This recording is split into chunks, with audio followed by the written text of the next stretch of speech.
Assalamu alaikum. This is Nida from CECA platform for NAATI CCL Urdu class.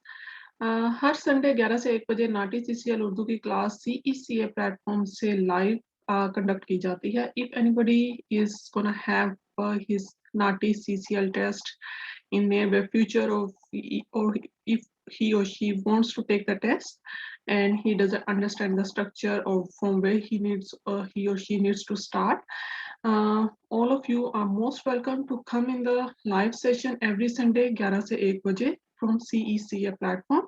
और ये service free of cost provide की जा रही है, इसके कोई चार्जेस नहीं है. Alright, so CECA is not only providing this service for all the CCL Urdu students, but there's other lot of services which can help you, and these services also free of cost. So these services includes free student visa extension, free TR 485 visa application, cheapest professional year programs, cheapest health covers for overseas students and overseas visitors, free PT and IELTS classes, and free NATI classes in 4 languages, Hindi, Nepali, Punjabi, and Urdu. And if you want to assess your profile for Canadian immigration, you can contact our professionals, and you can also check our live webinars conducting from CECA Facebook. Mostly if you want to register, you can contact and you can check the timings from our Facebook page. Alright guys, इसके अलावा अगर आपको अपना college, अपना course, अपना university change करनी है, you can contact us as well. हमारा फेसबुक पेज पे आपको सब इंफॉर्मेशन मिल जाएगा, contact number, locations, office timings, everything is there. Alright, so NAATI CCL Urdu every sunday 11 से 1 बजे निदा के साथ. But only thing you required to have a passcode to join me in the live session. That is 2ZP3HE. ये आपको code चाहिए होगा to join me in the live session. And every Sunday 11 से 1 बजे नाटी CCL उर्दू की class live conduct की जाती है. Alright guys, so again I'm gonna explain the structure of the test for all the listeners who are gonna take or who's gonna listen to this session live. तो अगर आप उर्दू का test ले रहे हैं, नाटी CCL उर्दू का, जिसके 5 पॉइंट्स हैं इमिग्रेशन के लिए, और of course it has a huge impact. 5 points भी बहुत मैटर करते हैं. इसकी एक अच्छी खासी फी है इस टेस्ट की. So I always recommend to my students कि इसको सिर्फ आप अगर 4 to 6 वीक्स भी देंगे, so you are fully prepared for this test, और आप फर्स्ट अटेम्प्ट में ही इसको क्लियर कर लेंगे. सिर्फ कुछ ट्रिक्स हैं, कुछ टिप्स हैं और कुछ प्रिपरेशन है. Preparation is always give you the confidence. आप जो एक टेंशन वाला एलिमेंट होता है during the test, which can only be overcome by the practice. जितनी आपकी अच्छी प्रैक्टिस होगी, जितनी आप ज्यादा प्रैक्टिस करेंगे, उतना ही आपका कॉन्फिडेंस ज्यादा बिल्डअप होगा और उतना ही आप फ्लुएंटली अपने आंसर्स दे पाएंगे. दिस इज द ओनली की इन दिस टेस्ट, क्योंकि हमारा उर्दू स्पीकिंग जो कल्चर बन गया है कि हम उर्दू बोलते हुए इंग्लिश के इतने ज्यादा वर्ड्स यूज करते हैं कि हमारे पास इंग्लिश के वर्ड्स के लिए वोकैबुलरी ही नहीं होती. तो vocabulary is very important, but again जितना मैक्सिमम आप प्रिपरेशन कर सकते हैं वोकैबुलरी की, that is for with in 4 weeks. और फिर जो रिमेनिंग 2 वीक्स हैं वो जस्ट आपकी डायलॉग की प्रैक्टिस होनी चाहिए, ताकि यू मस्ट नो कि अब उस वोकैबुलरी को हमने यूटिलाइज कैसे करना है. ओके गाइस, सो हमेशा की तरह इंट्रो है इस टेस्ट का. इसमें 2 डायलॉग्स आते हैं, कोई बहुत लंबा चौड़ा टेस्ट नहीं होता. और आजकल जैसे कोविड की वजह से ऑनलाइन टेस्ट कंडक्ट किए जा रहे हैं, which is again a good thing for me, कि आपका बहुत ज्यादा एक जो प्रेशर होता है एग्जाम का, वो आपका इसलिए कम हो जाता है कि एक एग्जामिनेशन सेंटर पे जाना, वहाँ पे सब लोग जो ऑलरेडी वहाँ पे डिस्कशन कर रहे होते हैं, और फिर आप उसके साथ अपनी प्रेपरेशन का कंपैरिजन जब करते हैं तो आपको लगता है कि मुझे कुछ नहीं आता. So better stay at home, अपने टेस्ट लें और खुद ही अपनी प्रेपरेशन करके अपना टेस्ट देके और उसको इजीली उसको पास करें. सो ऑनलाइन टेस्ट कैसे होता है कि they already send you a sample test as well, कि आप उसको जब चेक करते हैं तो 50 to 70% आपको आइडिया हो जाता है कि रियल एग्जाम कैसे होगा. तो आपसे वो फोन और ये लैपटॉप के कैमरास ऑन करवा के पहले चेक भी करते हैं कि there is nobody in the room to help you. और जो जो टेस्ट है वो आपको वो सेंड कर दिया जाता है, देयर इज नो इन्विजिलेटर, और आपने खुद ही उस टेस्ट को नेक्स्ट या रिपीट का अगर आपने ऑप्शन लेना है तो वो खुद ही आपने मैनेज करना होता है, and that is also quite easy. तो यस, ये मेरे हिसाब से तो this is a good option कि अगर अगर स्टिल अगर ऑनलाइन टेस्ट चल रहे हैं तो आप इसका एडवांटेज लें। और इस टेस्ट में 2 डायलॉग्स आते हैं। डायलॉग्स अराउंड 300 टू 350 वर्ड्स, बहुत ज़्यादा लेंथी नहीं होते, पूरा test not more than half an hour. और हर जो डायलॉग है उसके 45 मार्क्स होते हैं। सो 45 प्लस 45 90 मार्क्स का ये टेस्ट होता है, और जिसके लिए 2 क्राइटेरियाज हैं पास करने के लिए। Minimum passing marks criteria in each dialogue is 29 out of 45, but there's another criteria is 63 out of 90। तो अगर आप मिनिमम क्राइटेरिया अचीव कर भी लेते हैं, दोनों में 29 प्लस 29 आ जाते हैं, still you are not able to pass this test, तो आपके 58 मार्क्स बनेंगे। तो आपको ओवरऑल पासिंग मार्क्स चाहिए 63। तो हमेशा अपना टारगेट रखें कि हर टेस्ट हर डायलॉग में आपके अराउंड 32 टू 33 मार्क्स आने चाहिए। ये आपका मिनिमम टारगेट होना चाहिए, नॉट जस्ट फॉरगेट अबाउट 20 का फिगर आपके माइंड में होना ही नहीं चाहिए। ओके, सो ये है आपका मार्क्स के आपको किस तरह अपना टारगेट सेट करना है कि 32 से तो मुझे बिलो लेने ही नहीं, and in this way you can achieve both criteria and can pass the test easily.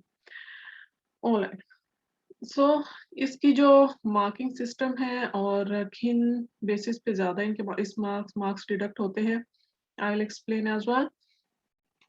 4 major criterias है, इसके अलावा और भी बहुत से क्राइटेरियाज है, लेकिन ये 4 इसलिए मैं इनको बोलती हूँ कि इन चीज़ों पे अगर इन चीज़ों पे कोई कॉम्प्रोमाइज़ नहीं है, अगर ये एक वर्ड की वजह से भी अगर आपका पूरा सेंटेंस या सेगमेंट रॉन्ग होता है, तो इट्स नॉट -1 और -2, इट विल बी -5, -7।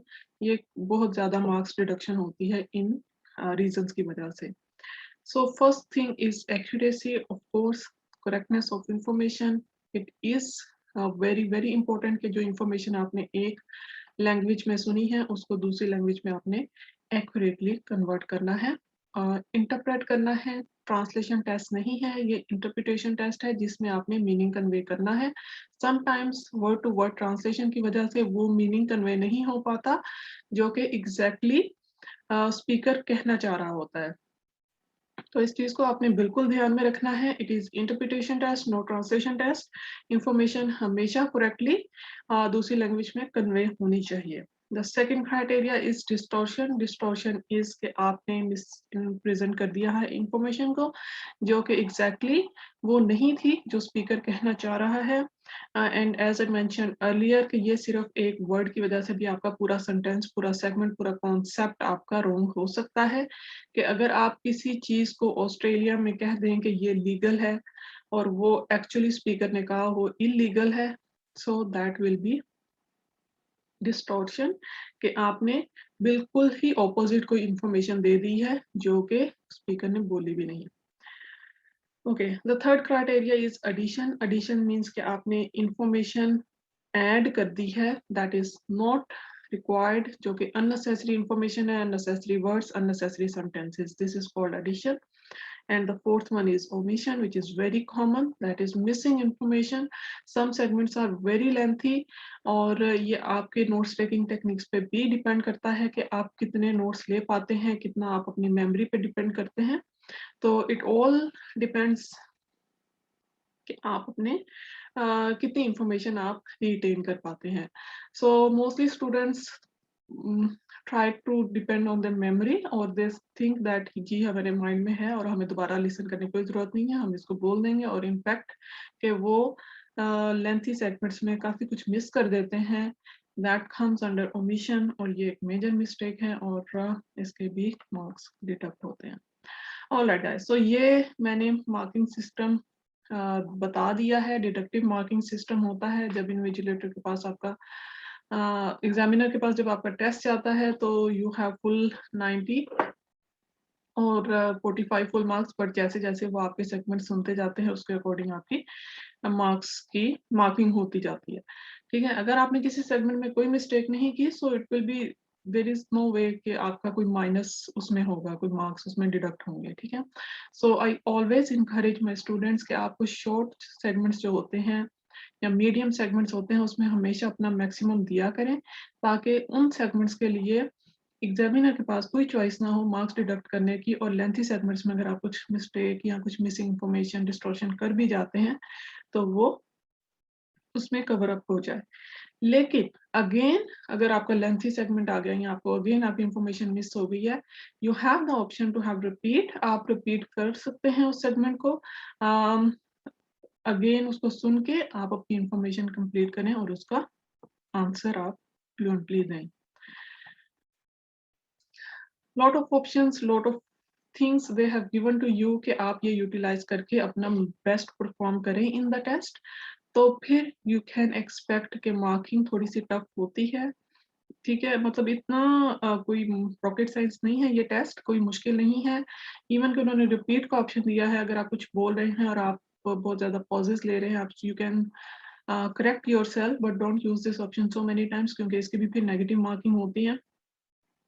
तो फ्लुएंटली अपना आंसर दें। फ्लुएंसी हमेशा तभी आएगी जब आपको अपनी वोकैब्युलरी पे ग्रिप होगी और जब आपको बोलते हुए सोचना नहीं पड़ेगा कहीं के मतलब इस वर्ड का क्या मीनिंग था। जहाँ आप सोचेंगे वहीं पे आपके पॉजेज़ आपके ज़्यादा हो जाएँगे। सो अगर आपने बहुत अच्छा वोकैब्युलरी प्रिपेयर कर लिया है, still in the exam you come across with any word के जिसका आपको मीनिंग नहीं आता, just use that word as it is. परेशान होने की ज़रूरत नहीं है, कोई उसके बहुत ज़्यादा मार्किंग डिडक्ट नहीं होगी, बट उसकी वजह से अपनी फ्लुएंसी आपने डिस्टर्ब नहीं करनी। Okay, so I hope I have covered up everything for structure।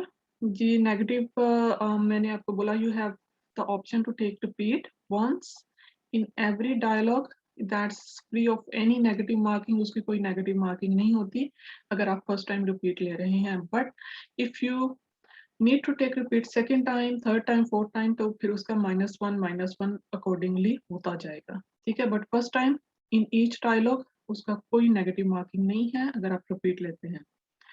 So it's always good कि अगर आपकी जहाँ भी इंफॉर्मेशन मिस हो गई है, आप ज़रूर रिपीट लें। बेशक आपको 3 रिपीट लेने पड़ जाएँ या 4 लेने पड़ जाएँ, you don't need to worry about, क्योंकि वो माइनस उतने ही आपके माइनस वैसे डिडक्ट हो जाएँगे। उससे बेटर है कि आप रिपीट का ऑप्शन लेके -1 को प्रेफर करें।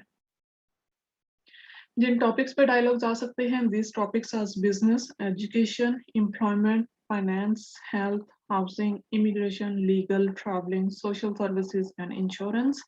These are the topics जिनसे related एग्जाम में डायलॉग्स आते हैं। और खुदा ना खास्ता अगर किसी का टेस्ट पास नहीं होता, they always mention in the email all the reasons कि किन रीजंस की वजह से आपके मार्क्स डिडक्ट किए गए हैं और आपका ये रिजल्ट आया है। So this is everything is mention in the email. But अगर आप पास कर लेते हैं, सो दे जस्ट कंग्रेचुलेट यू कि आपने टेस्ट पास कर लिया है।